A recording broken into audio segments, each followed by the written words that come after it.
Pembelahan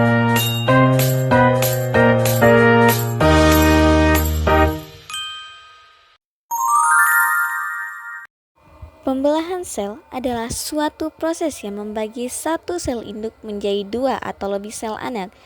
Pembelahan sel dalam tubuh manusia terbagi menjadi dua jenis, yaitu pembelahan mitosis dan pembelahan meiosis.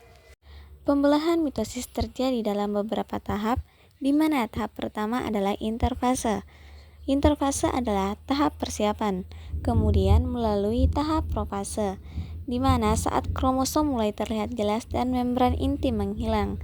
Kemudian tahap berikutnya adalah metafase, di mana kromosom berbaris rapi di tengah sel. Lalu anafase, ketika kromatid saudara terpisah dan bergerak ke kutub sel yang berlawanan. Setelah itu telofase, saat membran inti terbentuk kembali mengelilingi dua kelompok kromosom. Proses ini diakhiri dengan sitokinesis, yaitu pembelahan sitoplasma, sehingga terbentuk dua sel anak yang identik dan memiliki jumlah kromosom yang sama dengan sel induknya. Pembelahan meiosis terbagi menjadi dua tahap, yaitu meiosis 1 dan meiosis 2. Meiosis 1 bertujuan mengurangi jumlah kromosom menjadi setengah atau haploid. Yang pertama adalah profase 1. Kromosom mulai memadat dan homolog berpasangan. Terjadi crossing over atau pertukaran segmen kromosom yang menyebabkan variasi genetik. Yang kedua ada metafase 1.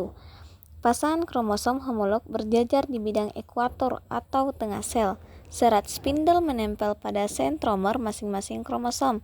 Yang ketiga, anafase 1. Kromosom homolog ditarik ke kutub berlawanan.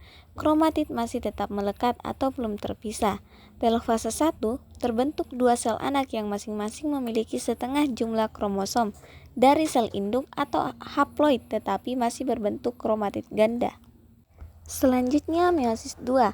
Tahap ini mirip mitosis, bertujuan memisahkan kromatid saudara. Yang pertama ada profase 2, di mana kromosom kembali memadat di masing-masing sel anak. Spindle mulai terbentuk. Metafase 2, kromosom berjajar di bidang ekuator sama seperti pada mitosis. Anafase 2, kromatid saudara terpisah dan bergerak menuju kutub berlawanan. Dan yang terakhir ada telofase 2, di mana terbentuk 4 sel anak haploid dengan kombinasi genetik berbeda satu sama lain. Jadi, pembelahan sel merupakan proses penting yang memungkinkan makhluk hidup bertumbuh, berkembang, memperbaiki jaringan dan bereproduksi, baik melalui pembelahan mitosis maupun meiosis yang memiliki mekanisme dan hasil yang berbeda.